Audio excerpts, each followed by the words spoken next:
কি গো, তুমি একলা এখানে দাঁড়িয়ে কি করছো? কিছু না। তুমি হঠাৎ এখানে? কি করব, সকালবেলা উঠে দেখি তুমি ঘরে নেই, বাইরেও তো দেখতে পেলাম না, তাই এদিকে আসলাম। যাও, তুমি ঘরে গিয়ে বসো, আমি এখনই আসছি। আচ্ছা, তুমি আমাকে একটা কথা বলো তো, সকাল সকাল তোমার মন খারাপ কেন? নিশ্চয়ই ঠাকুমা তোমাকে কিছু বলেছে। তার আর কি দোষ? সব দোষ তো আমার। আমি তোমাকে একটা সন্তানও দিতে পারছি না। দেখো গিন্নি, তুমি যে আমার বউ, এ বাড়িতে আমি যা বলবো তাই হবে। তুমি কারোর কথায় কান দিও না তো। যে যাই বলে বলুক, ঠাকুমা কদিনই বা বাঁচবে। ঠিক আছে, তুমি এখন যাও। ঠাকুমা দুজনকে একসাথে দেখে ফেললে আবার সমস্যা হবে।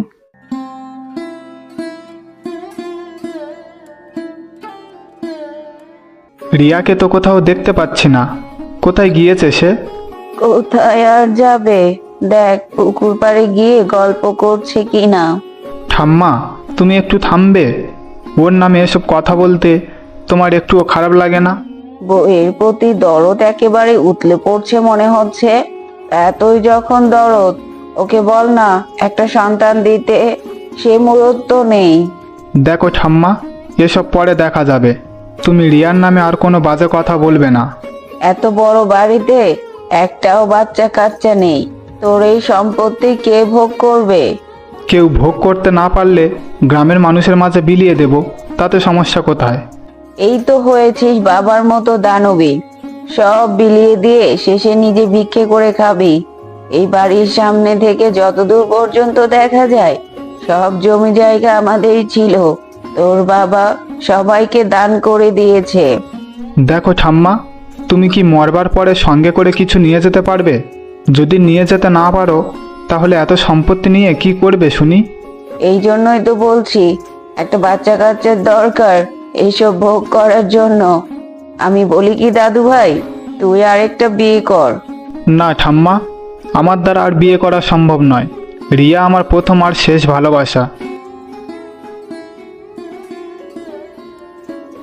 কি গো, তুমি কাউকে কিছু না জানিয়ে কোথায় গিয়েছিলে শুনি? একটু মন্দিরে গিয়েছিলাম। আপনি ঘুমাচ্ছিলেন, তাই আপনাকে ডাকিনি। ঠিক আছে, তুমি গিয়ে খেয়ে নাও। না ঠাম্মা, আমার উপোস আছে, আমি খাবো না।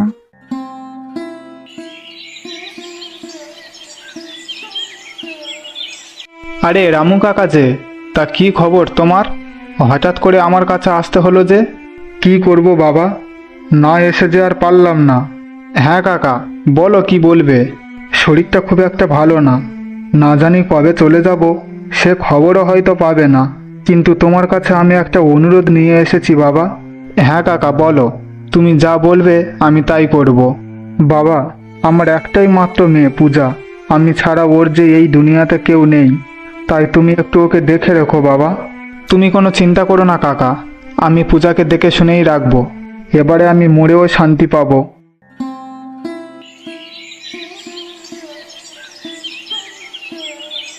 ঠাম্মা, রামু কাকা মারা যাবার পরে এই দুনিয়াতে ওর আর কেউ নেই, তাই আমি ওকে বিয়ে করেছি। খুব ভালো কাজ করেছিস দাদু ভাই। চল চল, ঘরের ভেতরে চল। নতুন বিয়ে করে নিয়ে এসেছিস, বাইরে দাঁড়িয়ে থাকলে কি হবে?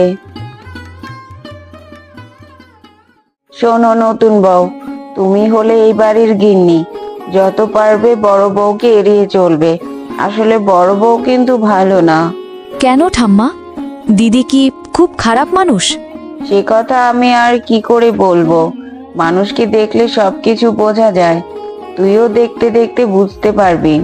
ওসব কথা ছাড়ুন তো, তার আগে আপনি বলুন আমার কাছে এসব কথা কেন বলছেন? আর এসব কথা বলে আপনারই বা লাভ কি? আমার আবার কিসের লাভ রে দিদি ভাই? দুদিন পরে তো মরেই যাব, কিন্তু লাভ তো তোমার।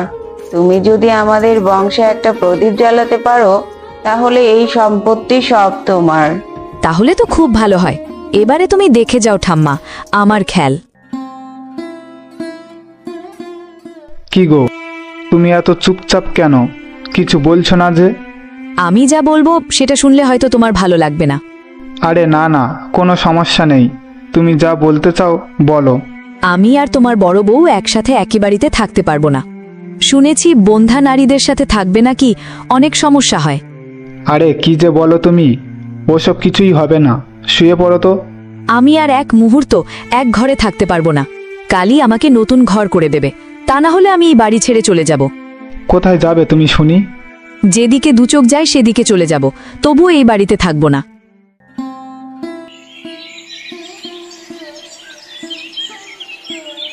কি রে ছোট, দুদিন হতে পারলো না এই বাড়িতে এসেছিস, এরই মধ্যে তোর মুখে এসব কি কথা শুনছি? আমি যা বলেছি ঠিকই বলেছি।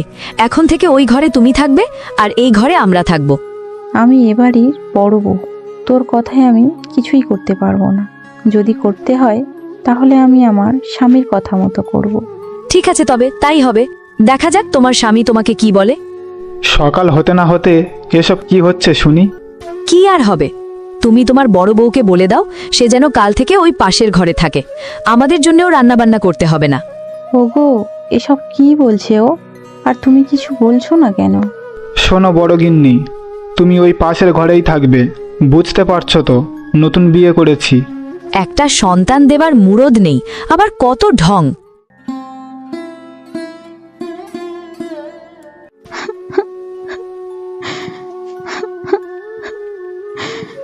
কে মা তুমি? এখানে বসে কাঁদছো কেন? আমি এক হতভাগিনী বাবা। তোমার কি হয়েছে মা? তুমি আমাকে বলো। এই গভীর বনে তুমি একা থাকলে তোমার ক্ষতি হতে পারে। তাতেও আমার কোনো দুঃখ নেই বাবা, আমি তো মরতেই চাই।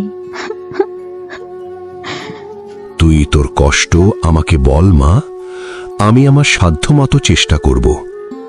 এই নে মা, এই ফুলটা জলে ভিজিয়ে খেলে তোর গর্ভে সন্তান আসবে। এখন তুই বাড়িতে ফিরে যা। তোমাকে কি বলে যে ধন্যবাদ জানাবো বাবা। এ তো আমার ধর্ম রে মা, অসহায়কে সাহায্য করাই তো আমার কাজ।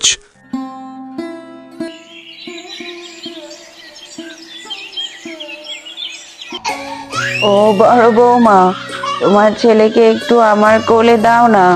না ঠাম্মা, আমার সন্তানকে নেবার কোনো অধিকার তোমাদের নেই। অমন করে বলো না বৌমা, আমি আজই সুমনকে বলবো ও ছোট বউকে এখানে পাঠিয়ে দেবে।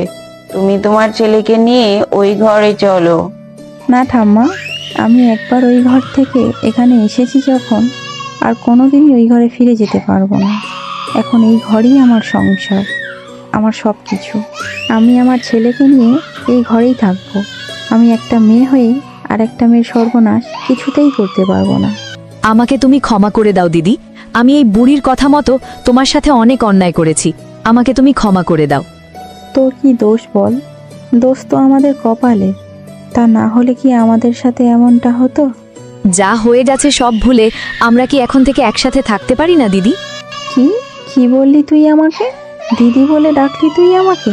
হ্যাঁ দিদি, আমার তো কোনো বড় দিদি নেই, তাই আজ থেকে তুমি আমার বড় দিদি। দাও দেখি এবার ছেলেটাকে আমার কোলে দাও তো। ওগো দেখো না, আমার সন্তান কত সুন্দর হয়েছে। অমন করে বলতে নেই, সন্তানের যে অমঙ্গল হয়। ঠিক আছে, আর বলবো না। দেখলে তো গিন্নি, আমার সন্তানের কপাল কত ভালো, একসাথে দুটো মা পেয়েছে। তা তুমি ঠিকই বলেছ। কই, ছোট গিন্নিকে তো কোথাও দেখতে পাচ্ছি না। কোথায় সে? কোথায় আবার? বাবুর কাপড় চোপড় ধুতে গেছে পুকুরে। সে কি আর বসে থাকে কখনো? বন্ধুরা, আমাদের এই ভিডিওটি তোমাদের কাছে কেমন লেগেছে? যদি ভালো লেগে থাকে